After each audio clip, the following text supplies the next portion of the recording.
Hi guys, how you going? My name is Rami and this is my partner in crime, Me is Pyong Pyong. Pyong Pyong. There you go. Today we're going to be filming a Q&A video. So, yun tatagalogin ko guys. Ngayon, yung first vlog namin is Q&A. Yan. Tanong namin, sagot namin. So, ayun na nga. So the first question is, how did we meet? We met on a language exchange application called Hello Talk. That's how we both met each other.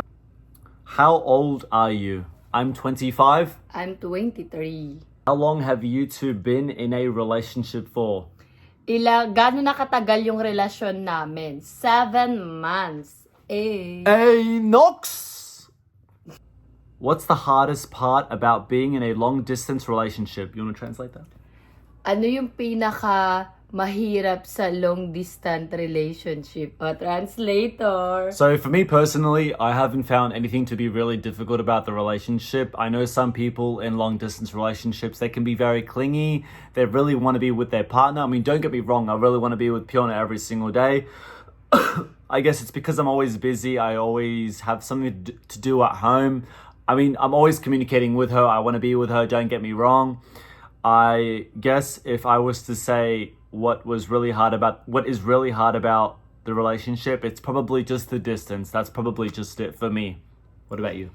So yun, yung pinakamahirap na part pagdating sa akin, pagdating sa LDR, syempre yung malayo siya, kaya ka long distance. Charot. So yun, yung pinakamahirap dyan. Nung una pa lang kami, kasi first time ko din na talagang sobrang layo ng karelasyon mo sa ibang bansa talaga.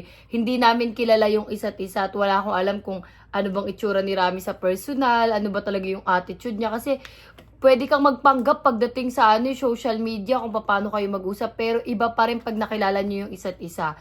Kaya yung pinakamahirap dito is yung wala kayong alam kung ano yung attitude ng bawat isa pagdating sa personal, tsaka kung ano siya talaga. Ayun yung pinakamahirap pag long distance relationship, na as in long distance talaga, yung hindi nyo nakilala yung isa't isa kahit minsan. Ayun. The next question is, how often do you visit each other? Okay, gaano kadalas bumibisita yung bawat isa? It's usually no longer than every 3 months, 4 months. It might be 6 months sometimes. It just depends on the plans that we have. Sometimes we don't plan in advance, but it's usually every 4 to 5, 6 months. Sabi ni Rami, binibisita niya ako kasi siya yung pupunta dito eh. Binibisita niya ako pwedeng 2 months, after 2 months, after 4 months, or kaya hindi niya masasabi. Minsan wala sa plano pero bigla na lang siya mag-ano na, pupunta ako dyan babe kasi na-miss kita. Ganon. How do you maintain trust? Paano namin na-maintain yung tiwala sa isa't isa? So this is a very simple question with a very simple answer.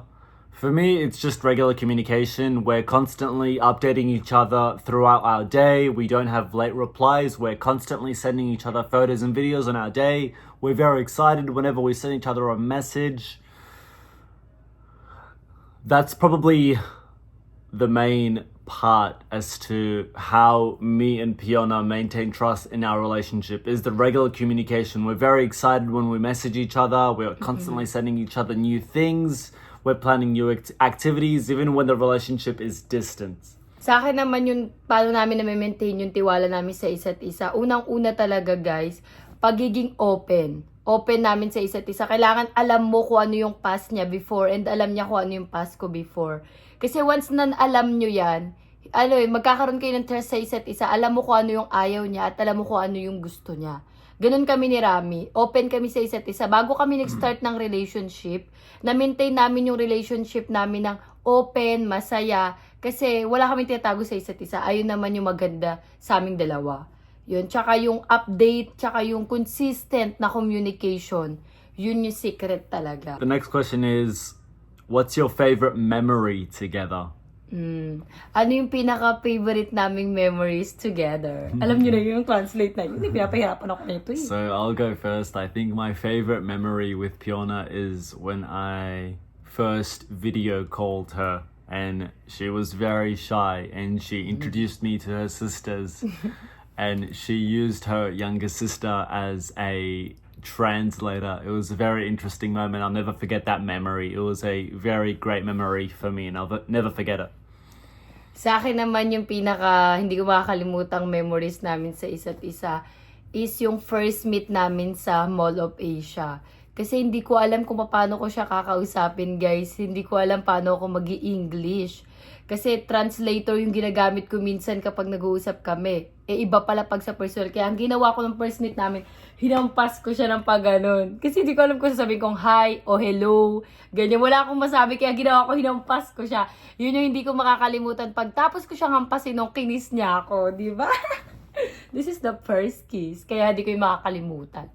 So, ayun yung pinaka-memorable sa akin. So the next question is, what's a typical date night for you as a long-distance couple? So it's not really much of a date. We just play new games. We're starting new activities with each other, trying to keep things really interesting for each other because sometimes the distance can be a little bit frustrating. So we just play games, charades. We invent new games on the spot. Maybe sometimes we'll play Bato Bato Pick.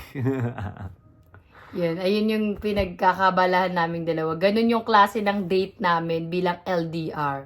Minsan, babe, mamaya magi-games tayo Babe, ganito. Mamaya manood tayo ng reels together, ganun. How do you handle time zone differences? So Sydney, Australia time is 3 hours ahead of Philippine time. It's not too bad, to be honest. We still communicate with each other. Ayun, so, ang sabi ni Rami, paano daw namin na-handle yung oras dito sa Pilipinas at sa Sydney, Australia. So, dito kasi pag example, 6 p.m., sa kanila is 8 p.m. na nun. So, 2 hours or 3 hours, ganun. Ang sa aming dalawa kasi adjust talaga ginagawa namin. Kapag alam kong free na siya, at minsan sobrang late na, kahit may ginagawa ko, naglalaan ako ng oras para sa kanya. Ganun din siya. Kapag alam niyang kailangan niyang ibigay yung oras niya sa akin, gagawin niya. So, yun din yung maganda kasi 2 hours lang naman. We're both very aware of the gap in our time. It's not too much of a difference, but we are still we're still courteous of each other. We still ask each other, hey, is now a good time to call, even though it's midnight during my time, and for her it'll be 10, for me it'll be midnight. We still ask each other every now and then. It's not that much of a difference, but we ask still, just to be nice Maganda to each other. yung meron kaming pagkakaintindihan talaga. Ayan. Time management. What's one thing you've learned from being in a long-distance relationship? Ano yung pinaka natutunan namin sa pagiging long-distance relationship? Guys, kapag yung translator hindi magaling, kayo na lang yung umintindi. So this is a pretty good question because I could have never imagined myself in a long-distance relationship, but here I am. I guess what I've really learned out of a long-distance relationship is that you need to have lots of trust and patience in the relationship. Is it worth it?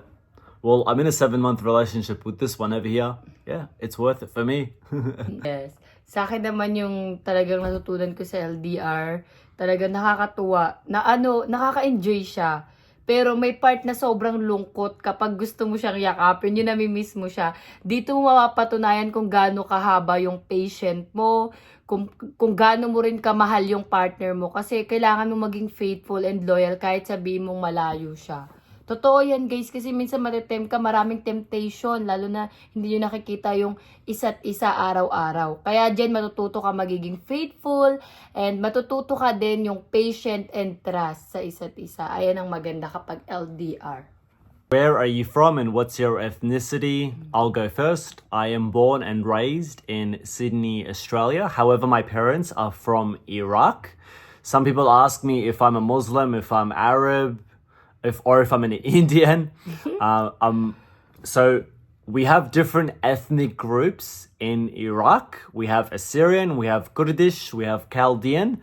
I'm a Chaldean. We speak a language inside the house called Chaldean. I'm not an Arab. So ako naman, guys, born dito sa Pilipinas. Mama ko is Pilipina and papa ko naman is Pilipino. Tapos, pinanganak ako sa Las Piñas. Sa Manila ako lumaki, hindi ako sa Cebu. Kasi akala nung iba, porke pumunta tayo ng Cebu, doon ako pinanganak. So, hindi rin ako marunong magbisaya. Tagalog only. English, Taglish lang.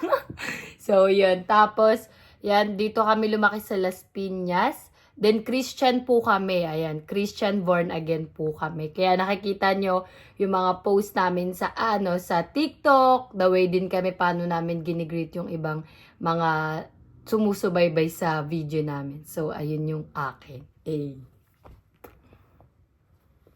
Alright guys, thank you so much for watching our first Q&A video and the first video that we are going to upload onto the channel. Don't forget to like, comment, subscribe and all of that good stuff. You know what it is, mate. Filipino Pride!